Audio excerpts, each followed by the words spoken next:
Rebellions are built on hope.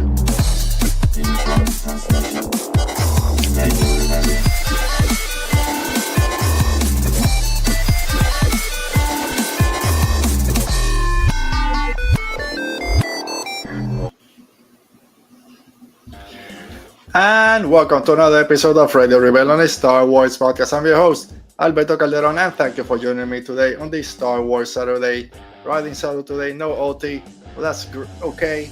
I have you guys here. We're gonna have some fun today, talking Star Wars books. It's been a while since we've dedicated an episode just to some recent Star Wars books, and that's what we're going to be doing today. But thank you to everyone that's joining us today.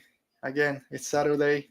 I'm tired, I'm sleepy, but I'm here. It's a weekend, it's a holiday weekend, Memorial Day out there, so happy holidays, I guess, to everyone.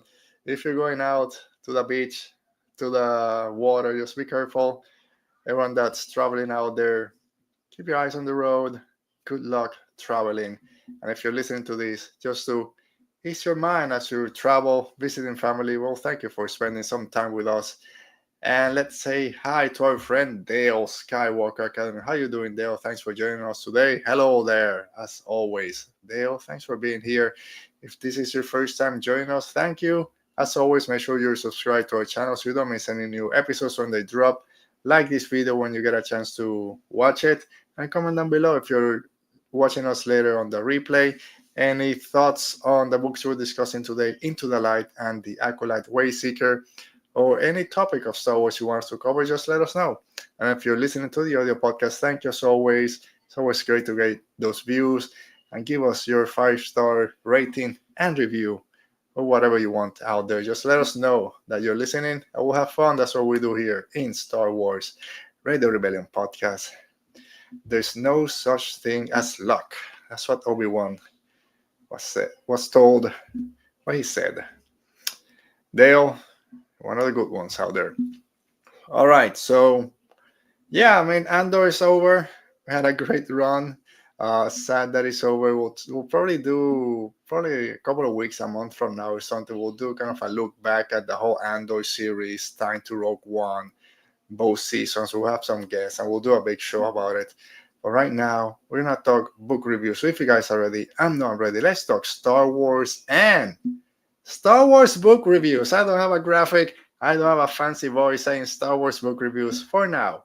We'll go ahead and do one soon. All right, so we're close to the end of the High Republic. That's a big novel coming out in June 17th by Charles Soule. That's dropping, again, June 17th. It's going to be the culmination of almost 4 years. I believe Light of the Jedi came out in 2021, I believe, so 4 years for the whole High Republic to kind of come to an end.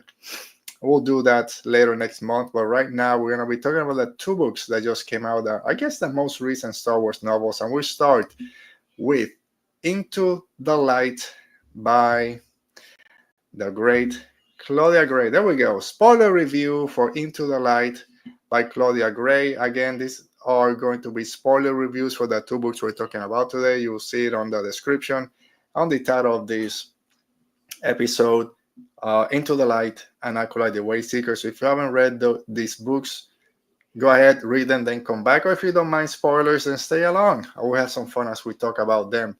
And let me know your comments and your thoughts on both of these books. Did you like them?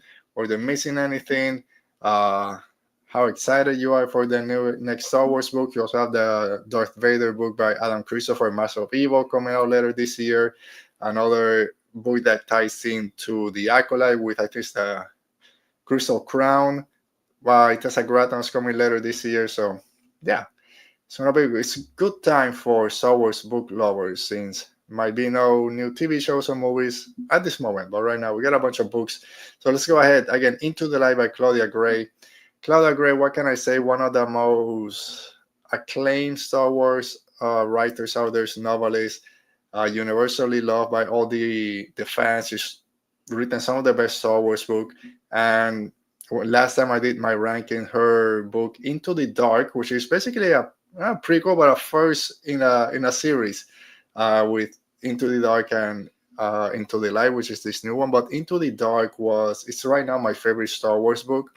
So I was very excited when it was announced that she was doing a follow-up to it called Into the Light, which was going to be the second to last Star Wars novel for the High Republic.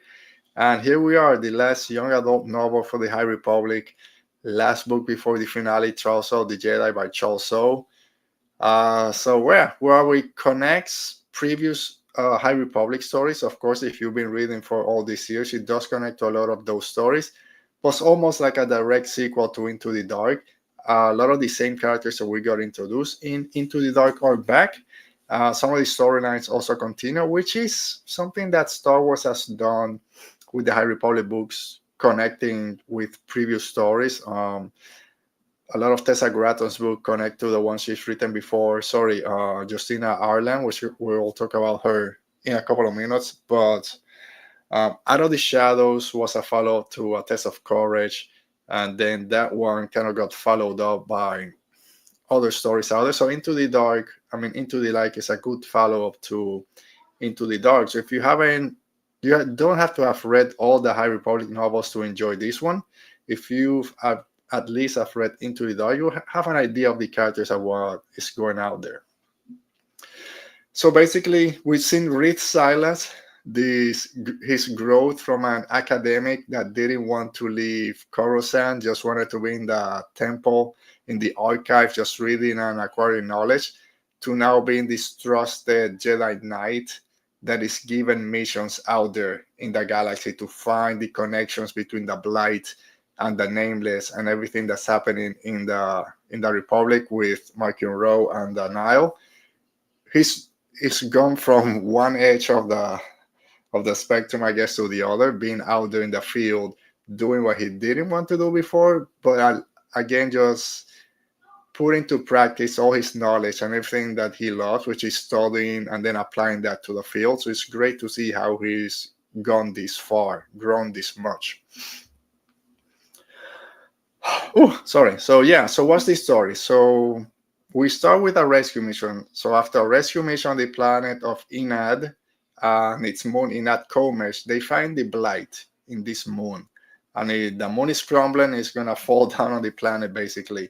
And they have to evacuate all the people that are there. So Reath Silas is there with a bunch of other Jedi.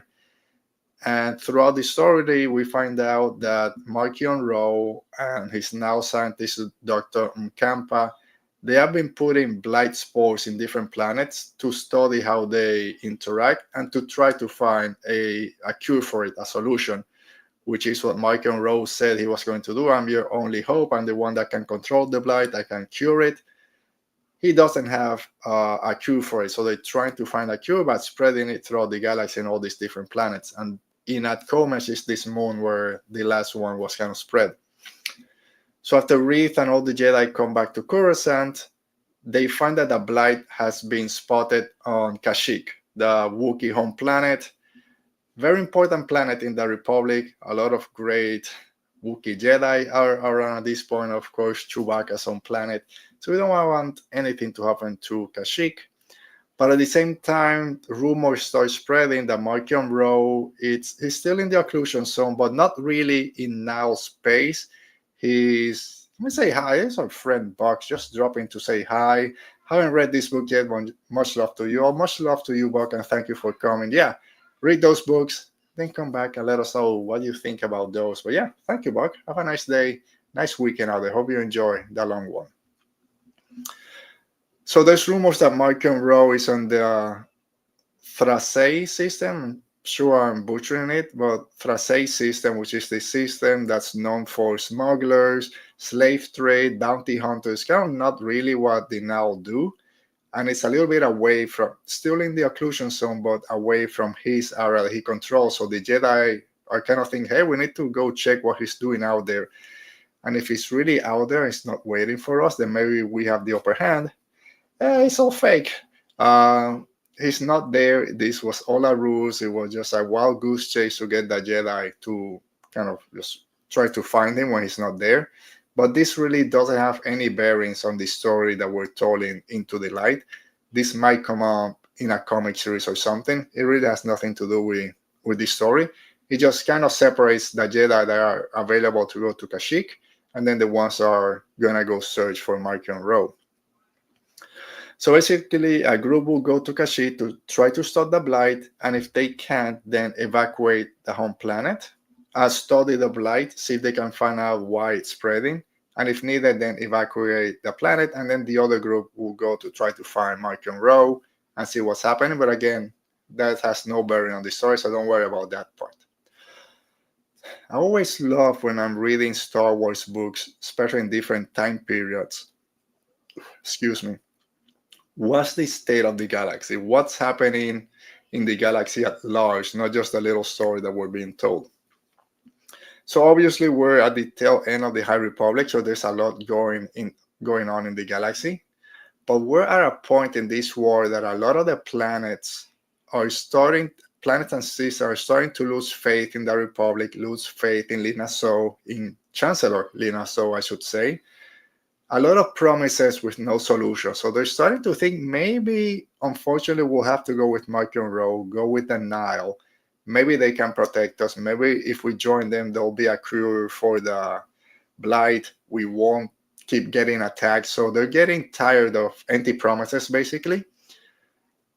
Planets that have low population and, of course, don't have a lot of resources are taking in refugees from the occlusion zone, the ones that the Jedi and the Republic are saving from out inside the occlusion zone and bringing them out.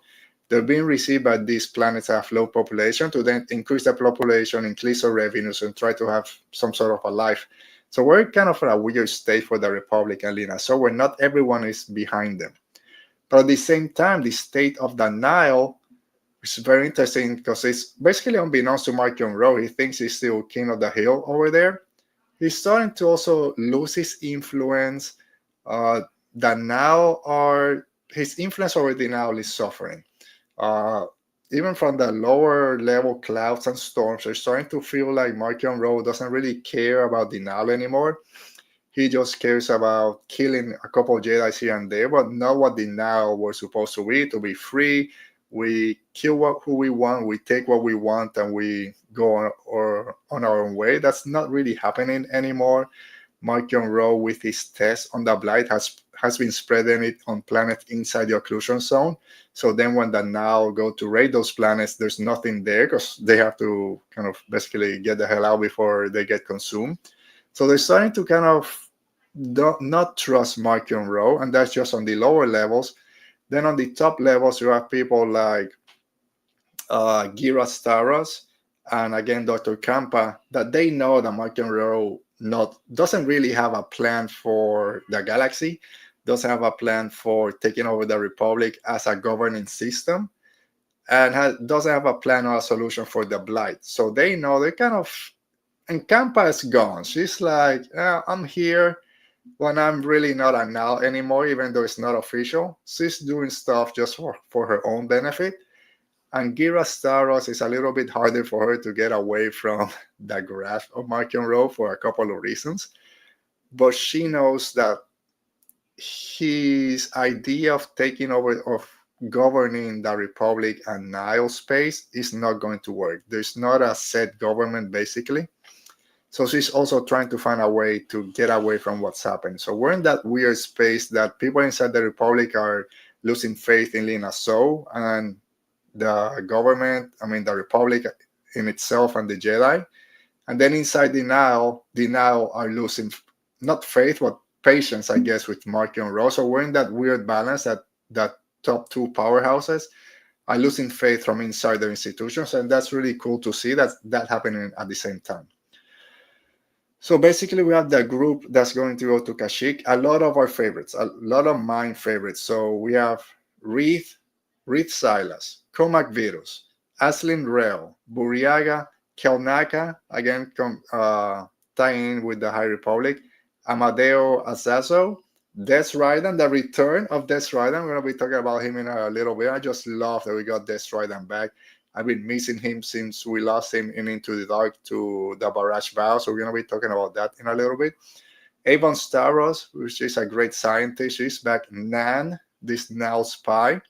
And the Vessel crew, Afi Hollow, Leo GAC, and of course, Geode. Claudia Gray, you made me almost cry what you did to Geo, but we'll see.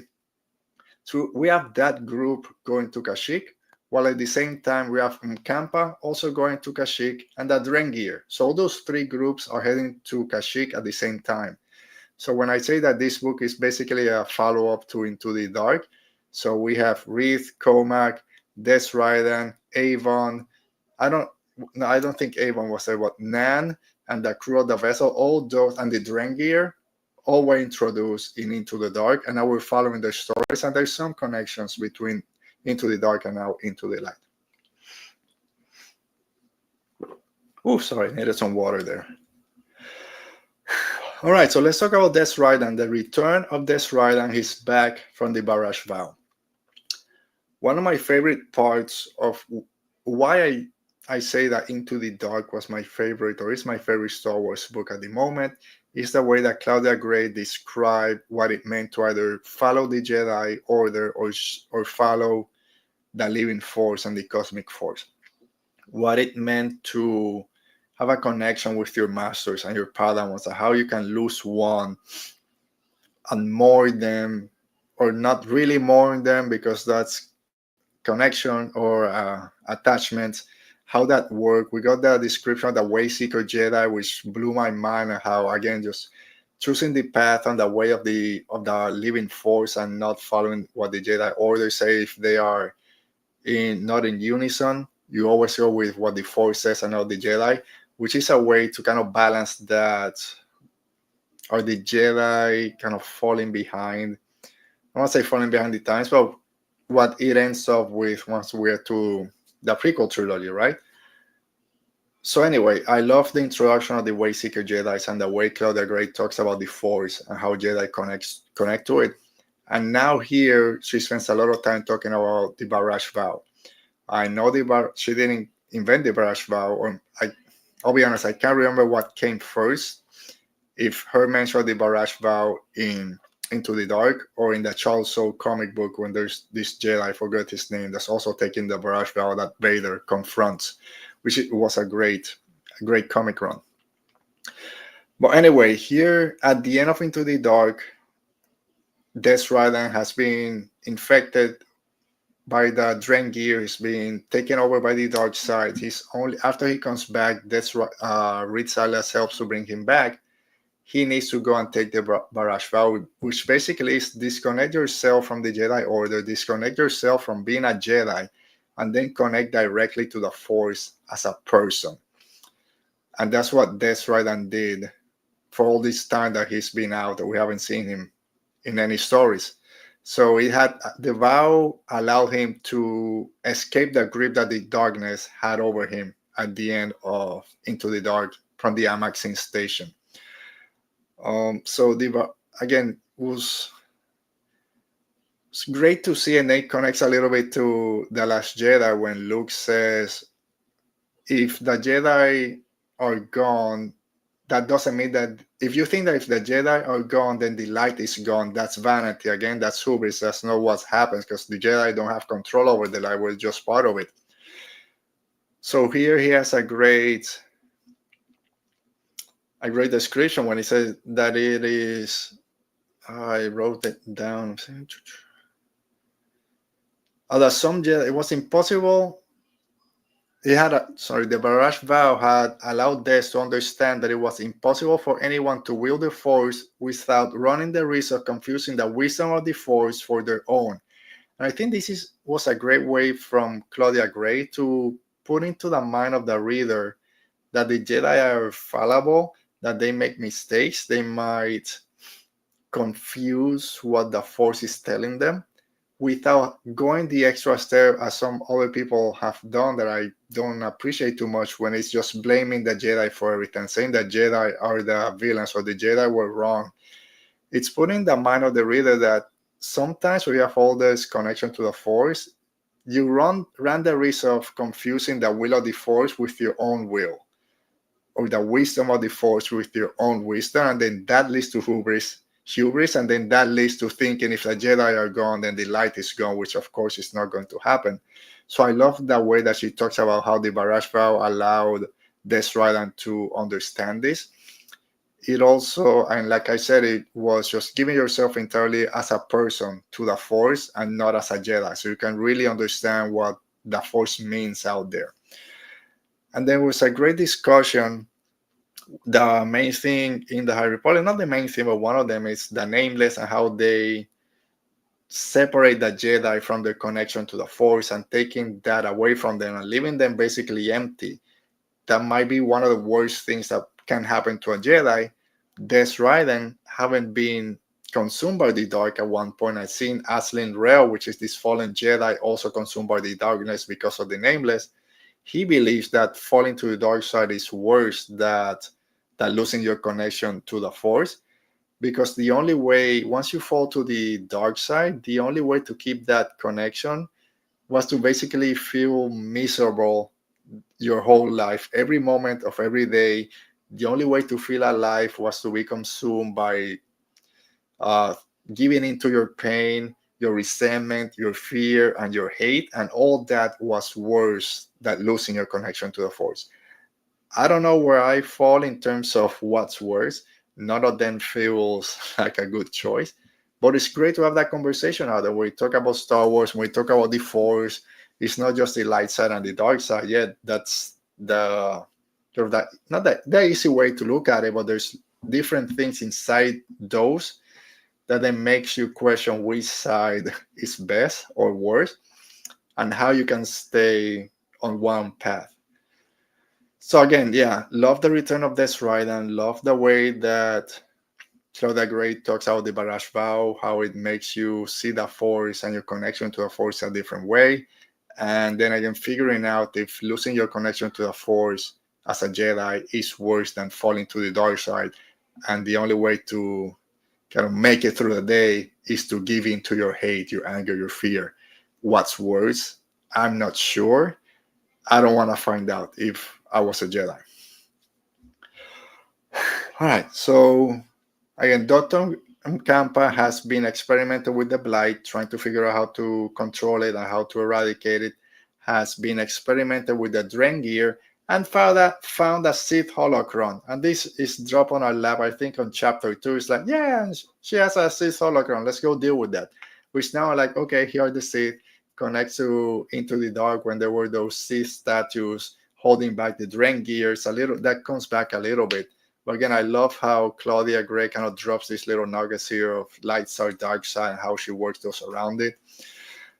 So the Sith hologram gave her information about an ancient dark side power that's hidden on Kashyyyk, hidden on the Wookiee planet, and at the same time that Drengir are being called by some mysterious force or mysterious call into Kashyyyk also. So we have all these three factions all trying to figure out what's going on in Kashyyyk. The Jedi trying to study and stop the blight, and Mkampa's looking for some dark side forces. And then the Drengir show up on the planet being called mysteriously over it, hungry as ever. So what's going to happen? A lot of it happens, a lot of action. And one of my favorite things of the whole book is the expansion of Kashyyyk.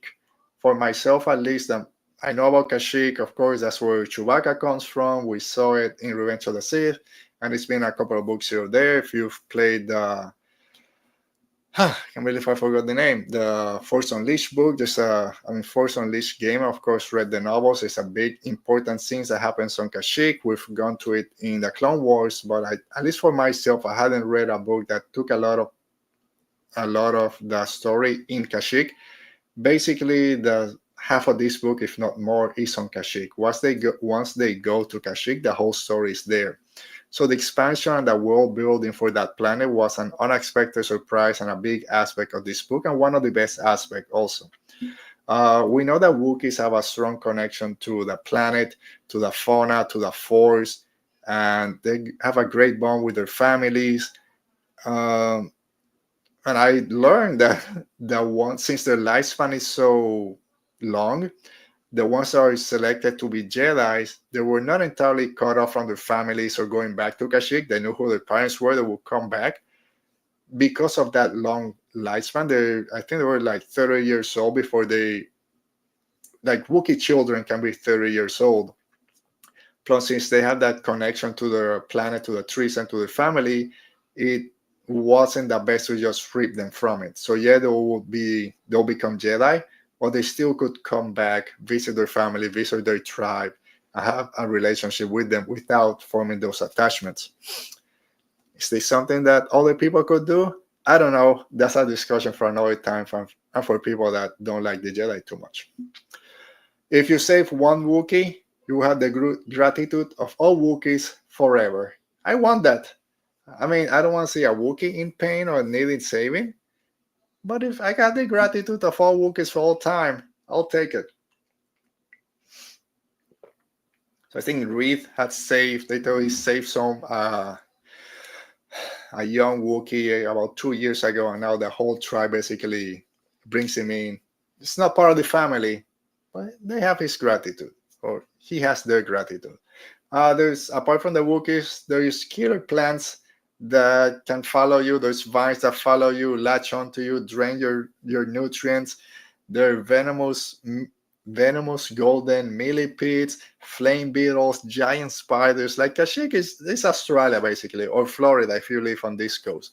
So yeah, don't go to Kashyyyk. If you go, get a Wookiee guide to help you. Like in this expansion of Kashyyyk, it's great to see. It's one of those things, again, expands Star Wars. We know about Star Wars, we know about Kashyyyk, but it gives us more about that planet, that tribes, the different groups that they are. I think it's called Planting Day, where they grab some of the seeds from the trees and plant them somewhere else so they can grow. There's a lot of it that we keep learning. It's not just Life Day. There's a lot more inside Kashyyyk. So I love seeing this expanded inside this book by Claudia Gray. But mainly for us and these stories, the white rosehare trees. So the rosehare trees are those big trees that they have on Kashyyyk. There's some special ones, they're white. They're central to the Wookiee religion. That's where their connection to the Force and to the life of the planet comes in.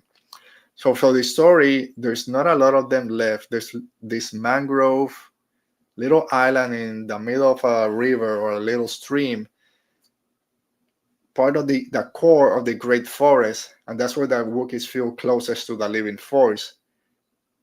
Like all good Star Wars, if there's powerful light, there's powerful darkness, and the white trees were the protection against something.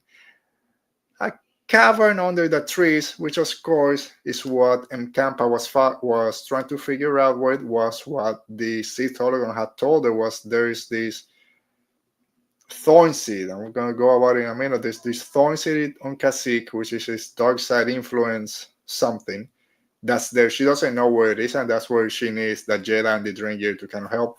She calls in the Drengir. She's been controlling them. Maybe I'm jumping up in my notes. She's been controlling the Drengir, which is cool to see that they are also, like all plants, attracted to the sun, and mainly to the sun of their home planet. So Mkampa had been able to kind of figure out the frequency of their sun and then use that to control them a little bit and kind of guide where she wanted them to go. But yeah, so under the white rosehare trees, there is called the Well of Night. It's this legend, the legend of the Well of Night, which is regarding the arrival of the darkness on the planet and the white trees that guarded against it. If the remaining trees are consumed by the blight, then nothing will hold the darkness at bay, and then the darkness in itself will return and all hell will break loose, right? We don't need more stuff out there for brave Jedi and Republic warriors. But again, a story that we might think is going to be more about just finding out the blight or fighting the Nihil and the Drengir is a lot about the Force, light side and dark side. We have Aslin Rwoh, and now I'm jumping on. I don't have it on my notes here, but Aslin Rwoh, which had fallen to the dark side, he's using Sith lightning basically to kill Drengir. Like, I don't remember he's shooting lightning through his fingers like Palpatine, but they do say that lightning he's basically covering lightning as he's attacking Drengir and ripping them from inside out.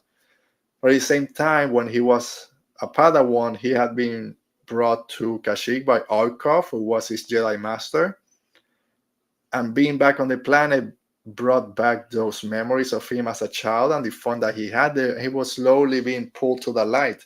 So again, we have this great pull to the light side and the dark side inside the book. which is supposed to not really be about the Sith, which is not, but it's about the light side and the dark side. So that's what we don't want. We don't want the white rosary trees to be consumed by the blight, be destroyed, and then this darkness come back. So that's the Well of Night is this cavern under the trees that's holding this darkness. And what's inside the cavern and the Well of Night is the thorn seed, which is a giant crystal carved inside the Well of Night. It was a Sith artifact infused with the darkness. So similar to the four statues that they have on the Amaxine station, infused with dark side energy to keep the Drengir at bay and to control the Drengir from coming back. Then this crystal was infused with Sith darkness to be used then to infect plants and seeds and other stuff to be poisonous, and then they would use that to take over the planet or whatever. So right now the white rosary tree is holding back the darkness from the thorn seed. So the whole story, kind of the culmination, is trying to protect the white trees, while at the same time and fighting in Mkampa and fighting the Drengir, trying to figure out a way to destroy the thorn seed. But also we find out that the thorn seed is connected to the Drengir because it's made from Drengir sap. So all this is connected, and maybe if they can study that, which is connected again to the darkness and to the Drengir, they might help them to figure out what's going on with the blight. And this is then when Avon's research, I'm going to say Geode's sacrifice, comes into play. So Avon had confirmed that the blight and the nameless were related, something that Cohmac and Reath had basically figured out in a previous book, Tears of the Nameless. As a big part of that book is figuring out that the blight and the nameless are related, and maybe we need to bring them together. And she also finds out that the blight doesn't behave like anything born of the natural world. Like it doesn't behave like a parasite or a virus. So there was ultimately no way to cure it or no way to stop it, which of course we don't want to hear. But she's still studying it. I believe she takes a bit of the thorn seed with her to then hopefully store in a next story. But we're at that point that, there's no cure for the blight right now. I don't know what we're going to do. I don't know what's going to happen to Kashyyyk because there's no way to do it. Enter Geode. Geode, I'm pouring one for you. You're the best, Geode. So Geode, as always, who we love so much, she served as a confidant inside secret Wookiee meetings because they trusted him. He put himself in front of venomous Drengir spikes to protect Afi, I think Amadeo or someone else. And then he did the ultimate sacrifice. How Claudia Gray. Ultimate sacrifice of giving his life up to save everyone from the darkness emanating from the thorn seed. So the thorn seed basically is about to explode. It's going to take everyone with them. It's going to destroy the white trees, probably expand the blight. He took in all that energy into himself, which made him explode. So basically he took in all the energy, all the darkness, and just went kaput, and he exploded. And I was very angry with Claudia Gray. But then she turned it around with a little Doctor Who and gave us the Vintian, which is geospecies, something's called a heartstone, which helped them rematerialize or remineralize after injury. Again, he exploded into a million pieces, so maybe it was not possible. But it's kind of that Doctor Who that, he can regenerate and come back.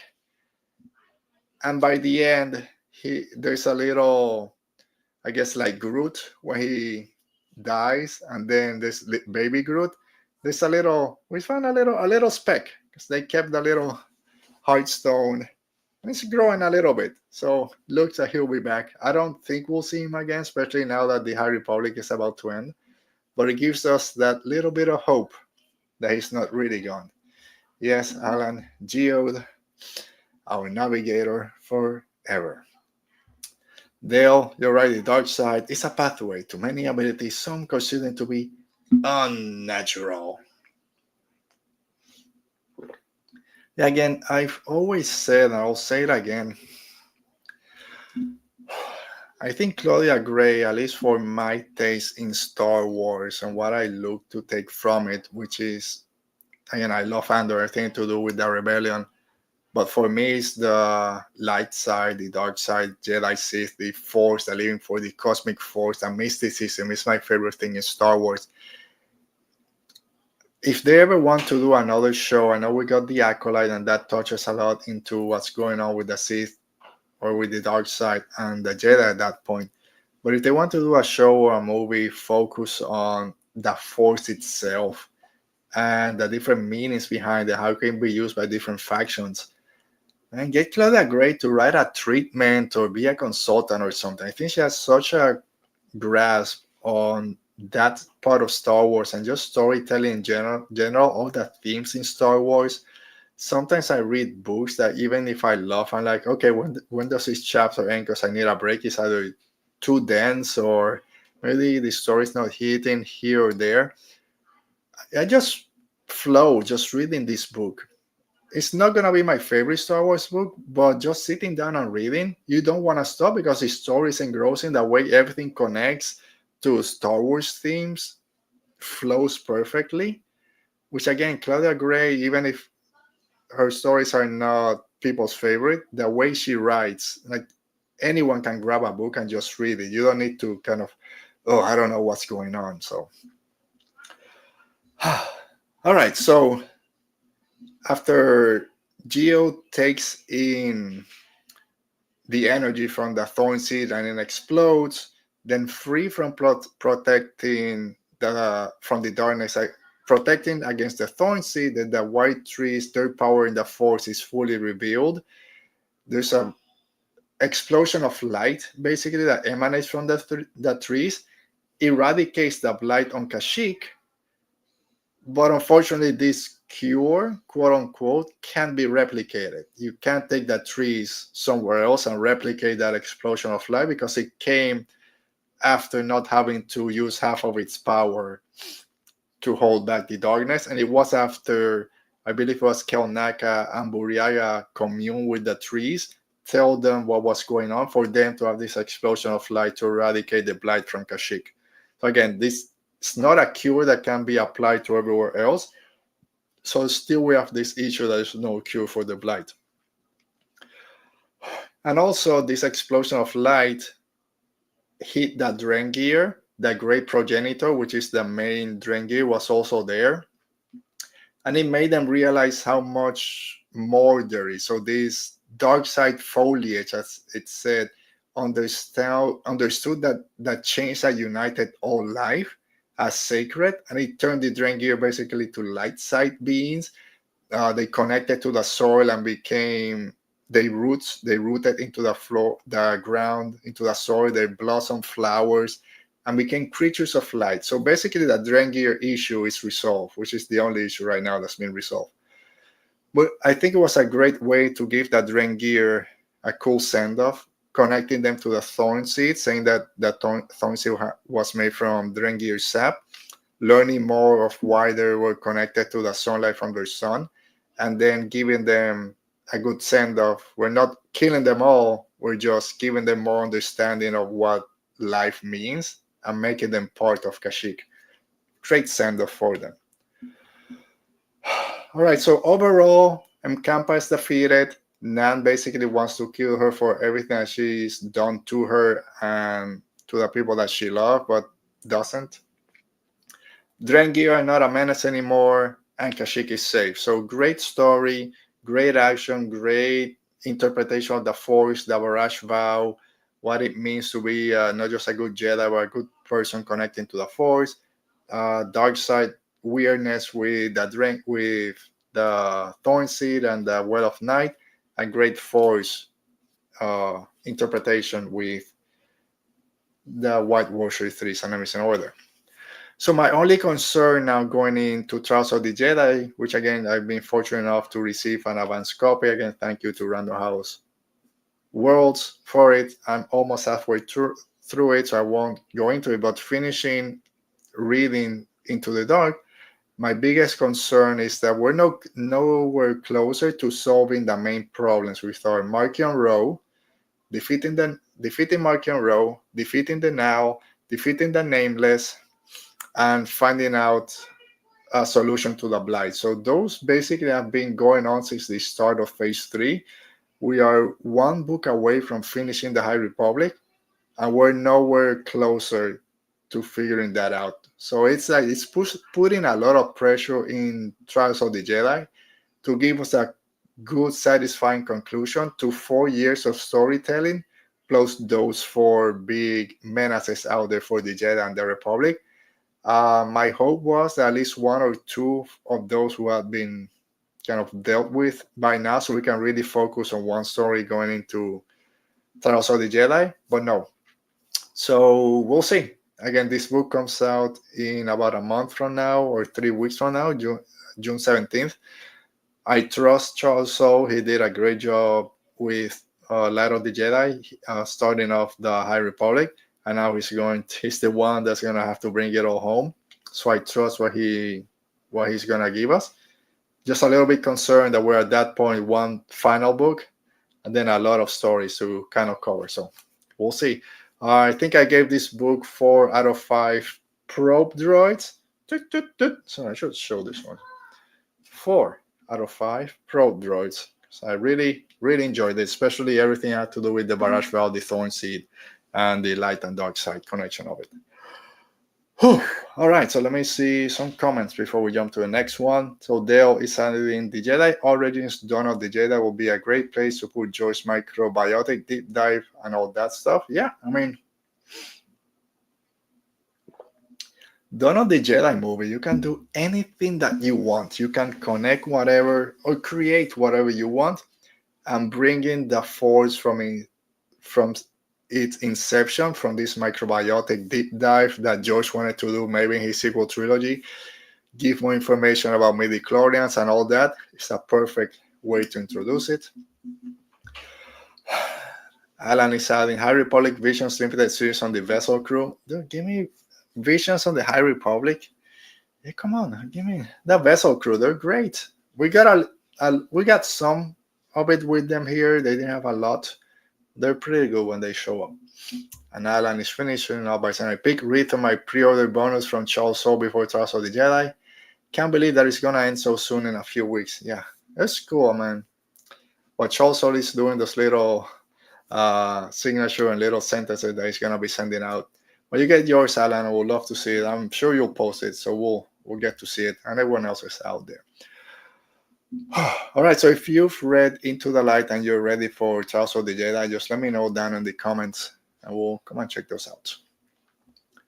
All right, so let's go now to our other book review. Again, spoilers, is The Acolyte Wayseeker by Justina Ireland. This book came out a couple of weeks ago. This came out before Into the Light.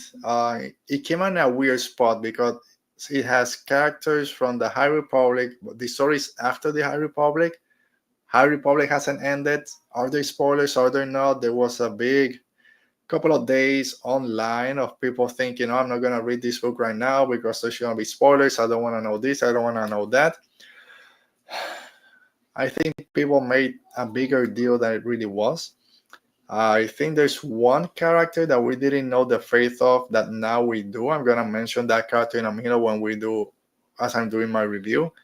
I didn't have one inclination or one thought of saying, oh no, this is being spoiled for me now. The end of the High Republic is not going to work for me. I love the character. It's one of my favorite characters since their introduction. I'm fine knowing that this character survived. So I don't think it was that big of a deal. Basically, Justina Ireland with the Wayseeker connects the end of the High Republic with the Acolyte TV series, of course, bringing in Indara and all that stuff, and Vernestra Rwoh, which is in both. It's set about 80 years from the end of the conflict with the Nihil and 20 years before the Acolyte TV series. We're in that time period. We know by the time of the High Republic of the Acolyte, Vernestra Rwoh is about 100 years old, maybe a little bit older. Here, she's not at that point. She still has hair. We do have that scene where she shaves off her hair when she returns to the Jedi Council. We have a very young Indara, again, 20 years before the great Jedi Master will find in the TV series. Well, what's very cool and interesting was that the chapters that are from Vernestra's point of view are told from her first person, in first person. So she's narrating this as it's happening. And then the others, which are from Indara, some other characters, are just as you would just read a regular novel. Whew, sorry, out of breath. So what's the story? So we have Jedi Master. At this point, she's a Jedi Master. By the time of the High Republic, she's still a Jedi Knight. So Jedi Master Vernestra Rwoh. Sorry, I gotta take a drink. Excuse me. So Vernestra right now, she's Wayseeking. She's Wayseeking through the galaxy. She's become a Wayseeker. She's been doing this for the past 10 years. She's been Wayseeking for 10 years. I was currently on the planet Seraphisis, helping the population fight off a pirate gang that had been stealing supply shipments that were meant for the needs of the planet.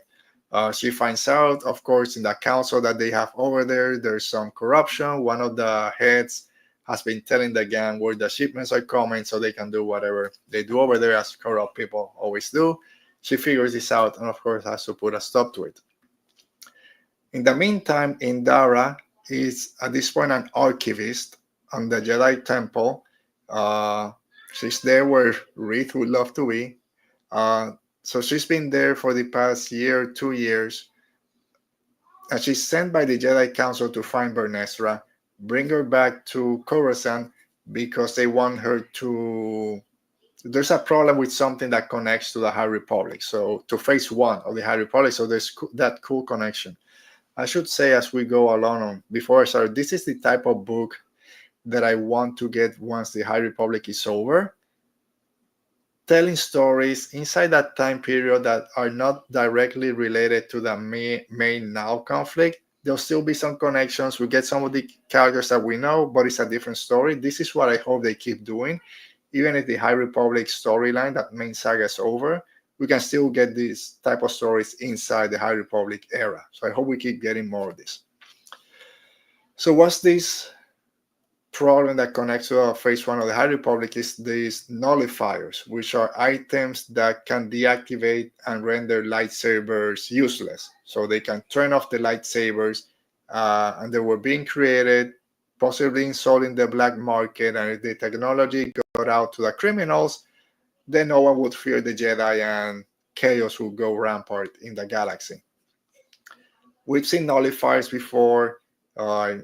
Might have, it's similar to cortosis, yes, Dale, but doesn't have to be. It's basically, it's not cortosis, it's a device, let's say like a watch. I think they it's not a wristband that they say, but basically a device that they'll just press the button, sends out a wave and turns off the lightsaber, so it takes a while for them to come back.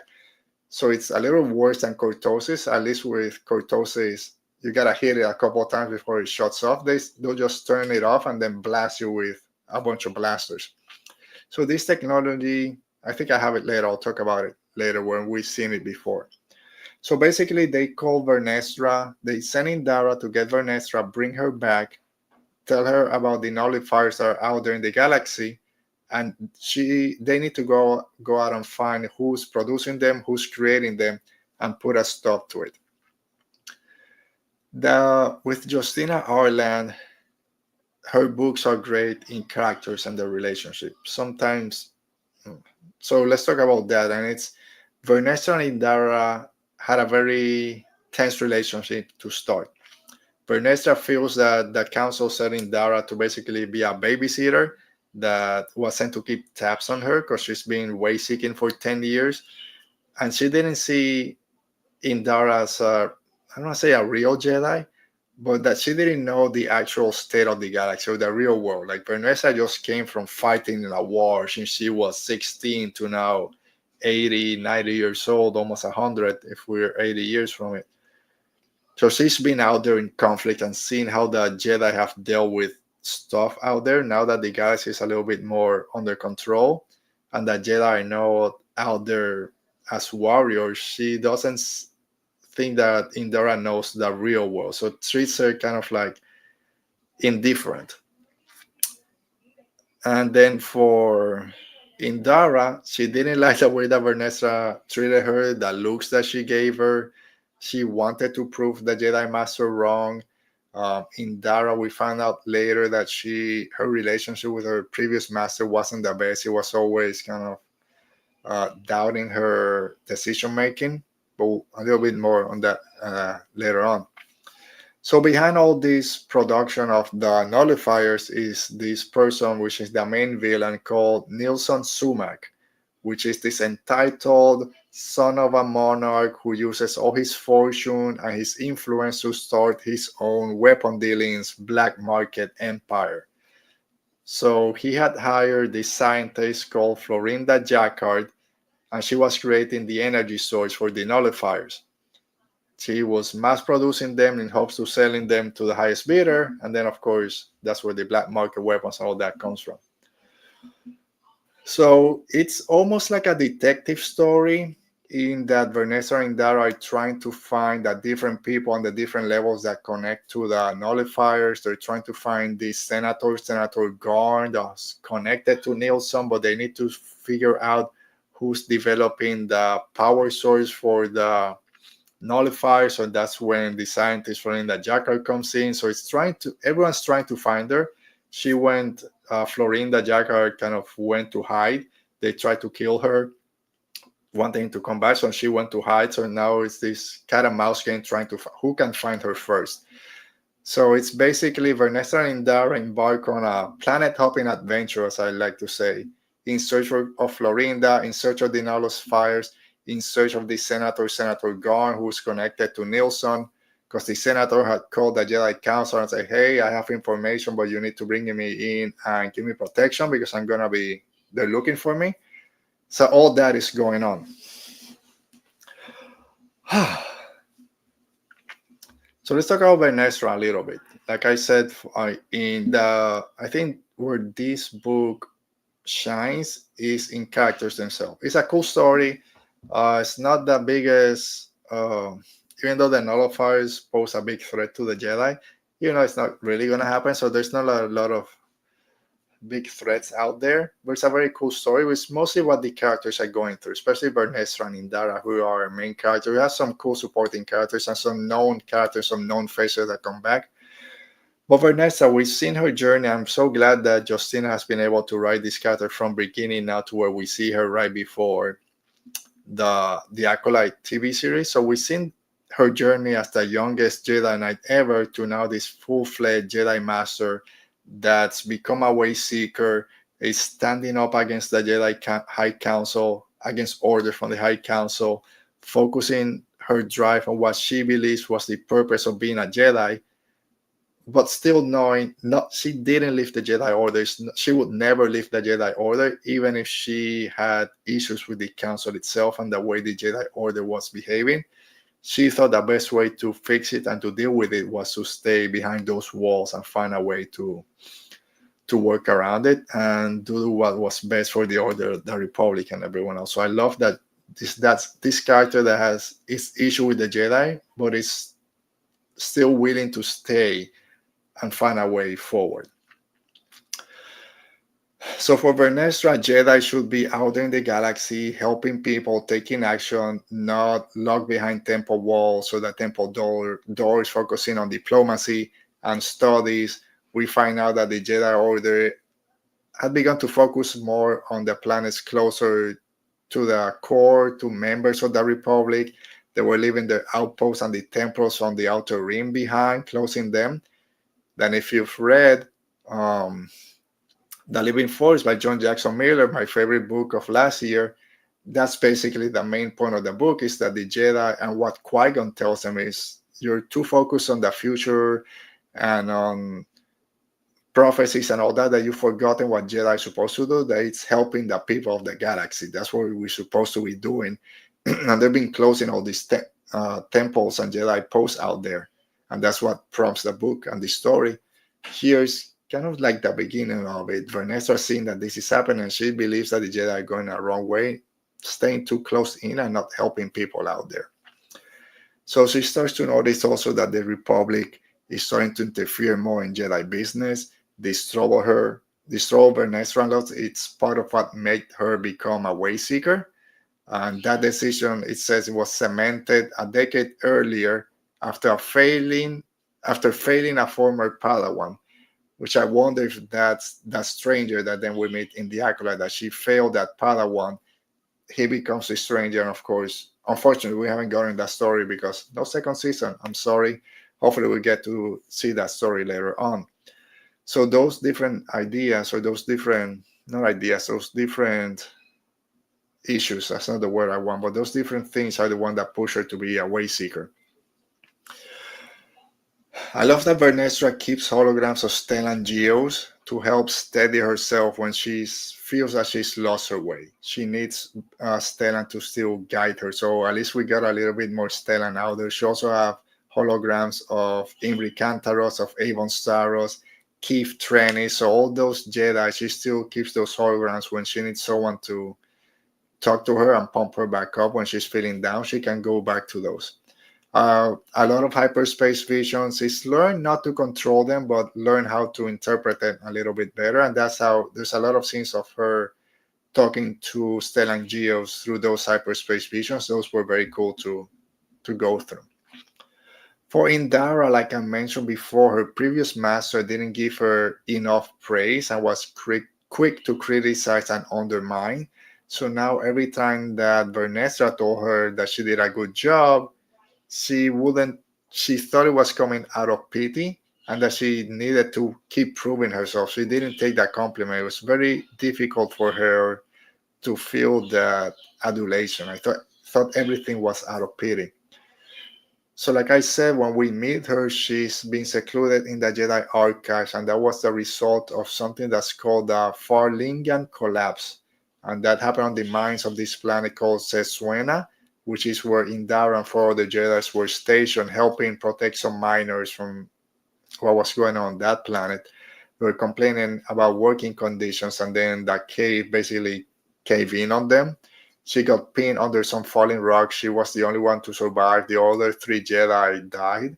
So she doesn't feel like she can go back out into the world and into missions. So that's why she's been an archivist in the Jedi archives. So then she gets this job to go find Vernestra, and that's why it takes so long for that relationship between the two of them to start working out. But when it does, it's a cool way that it finally gets to that point. So familiar faces, like I mentioned, this is what I think was the big spoiler for the High Republic that people didn't want to know. Maybe I'm wrong. Maybe there was something else I can't remember. It's Ty Yorick. So Ty Yorick survived. She's in this book.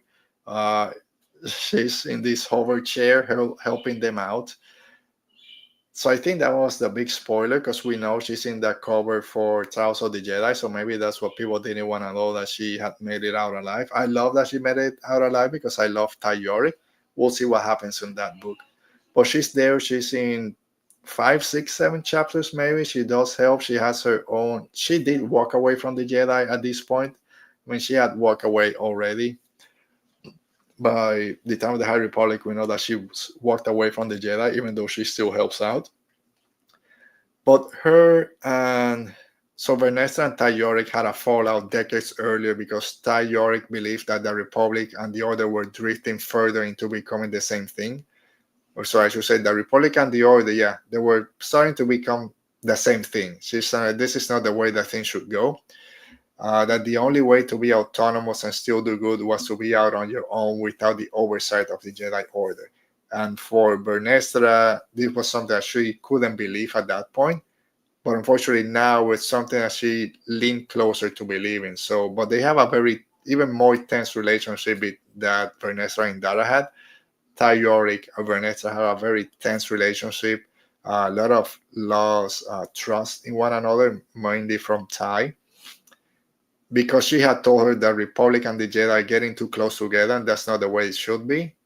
And Vernestra was coming to that point, but not to the point that she would leave the Order. So they're very similar in their mindset at this stage, but just that Ty Yorick decided to leave the Jedi Order, while Vernestra decided to stay, even though she would go and be a Wayseeker for 10 years, she would return to the Jedi Order when needed.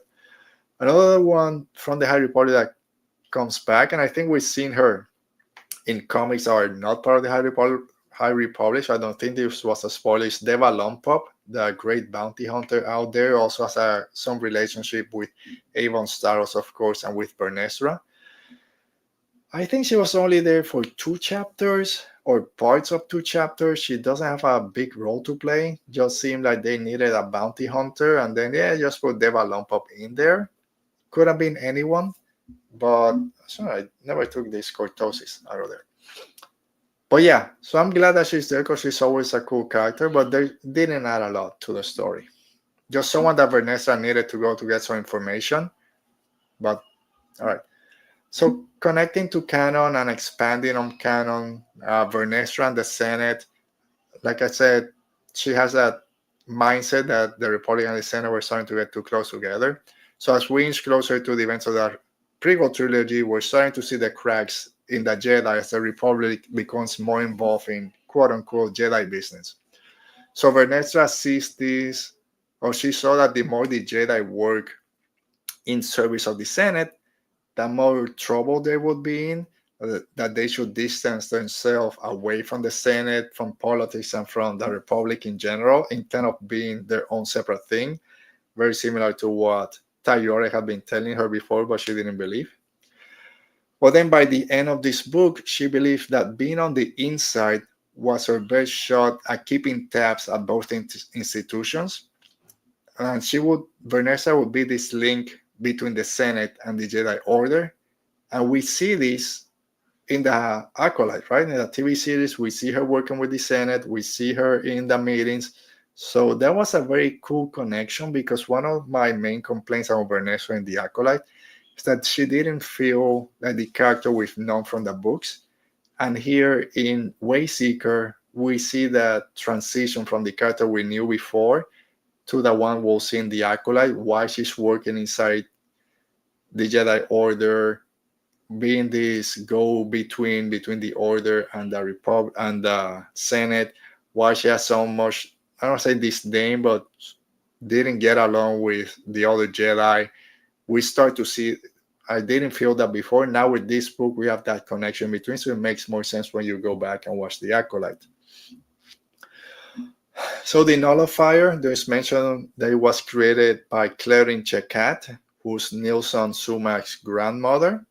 And then here's the connection with Tayoric, that Tayoric was Clarin Chekat's bodyguard during the events of the Rising Storm, when her prototype of the nullifier saved Elsor's man's life when Tayoric was going to stab him through his chest with her lightsaber.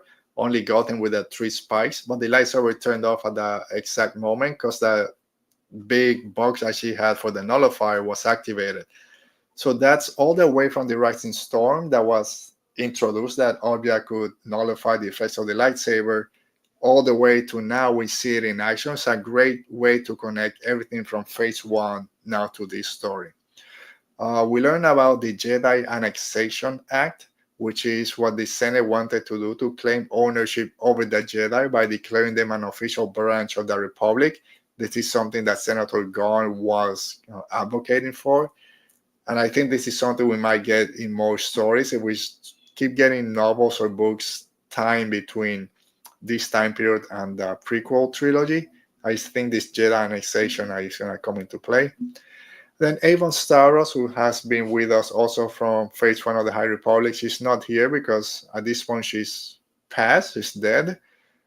But she has changed her name to Sunveil, her surname, in honor of Jedi Master Douglas Sunveil, which A Test of Courage. So again, this book has some connection to A Test of Courage. So she has started what's called the Collective, which was this group of scientists that had fled most of the populous parts of the galaxy and settled in this planet called Ingay. And these were scientists that had worked for and against the Nihil that were there. So just scientists working together, allowed to pursue their experiments and research without someone wanting to profit from them. And it was now run by her son, Magistrate Felix Sunveil. So it's great to see Avon's legacy live on through Felix Sunveil. And that there's this commune of scientists just working for the greater good. we'll see where that goes. So this was The Collective, I believe is what it was called. So overall, again, it's a perfect story for fans of the Acolyte who might have not be familiar or too familiar with what happened in the High Republic, but were fans of Indara, were fans of Vernestra from the Disney Plus series. Reading all the events that get mentioned from the past might pique their interest into picking some High Republic books here or there. Engaging story, it's pretty entertaining. There's a lot of cool action set pieces. There's one where Indara gets thrown into a fighting pit against two weird creatures, kind of centipedes. I think they had 6 legs or kind of cat-like, this fur that changed color, kind of rainbow, just back and forth, that hypnotized their opponent. So you had to look away, basically turn your back on them. If you turn your back, they will basically eat you. So Indara had to fall into her Jedi powers, but she had been poisoned before. So that's a great action scene, some great character work. And that's where then Vernestra and Tayoric also come into place. Some great, nice callbacks to the High Republic. But again, mostly a story on Vernestra's relationship with the Jedi Order, and sets up the character for that version we'll meet in the Acolyte TV series. Shows the growth of Indara from that Jedi archivist that didn't want to go back into the field, into the Jedi Master we'll find in the Acolyte. Her love of noodles rivals Imri Kantaros. She's always hungry and always looking for noodle cards. And again, my only thing would be one twist too many towards the end of the book to try to get you, oh, now this is happening. I think it was one too many. Could have ended a little bit early without one or two of those twists. I don't think that story needed it. It was a pretty solid story, and then let me switch this here, switch that there. I don't think it worked, at least for me. It could have ended a little bit earlier. But all in all, a good book. I think I gave this about 3.5 to 3.75 probe droids out of 5. So yeah, if you like Indara, if you like the Acolyte TV series and you like Vernestra, especially if you like stories written by Justina Arlan, you'll probably enjoy this book a lot. If you've been kind of on the fence with her stories before, they're similar in the way they're structured, so just buyer beware. All in all, it's a very cool story, engaging, cool characters, cool fighting scenes, and explores what it means to be a Jedi this time period for someone that's been in the fight since he was 16 to now closing in on 100. So yeah, that is it. Again, I recommend both of these books, Into the Light by Claudia Gray and then Acolyte Wayseeker by Justina Arlan. I recommend both of those books. So yeah, that is it for today's show. Go watch Doctor Who's new episode that tomorrow. That Doctor Who's finale will be last week. Today's episode was a cool setup for the finale. So yeah, so go watch that out, and most importantly, go read Star Wars books. If you're missing Star Wars, if you're missing Andor, pick up a Star Wars book. They're of all types: politics, Jedi, Sith, cool people out there. Go find them. Yoda tells you to go pick up a book. We'll maybe be back next week. I'll talk to OT, see what he wants to do. Maybe talk about Tales of the Underworld, which we haven't covered yet. If not, we'll take a 1 week off. We'll see what happens. But thanks again to everyone that was here. Dale, Alan, and Buck for joining us today. We'll see you next time. Stay safe. Be safe. May the Force be with you. See ya.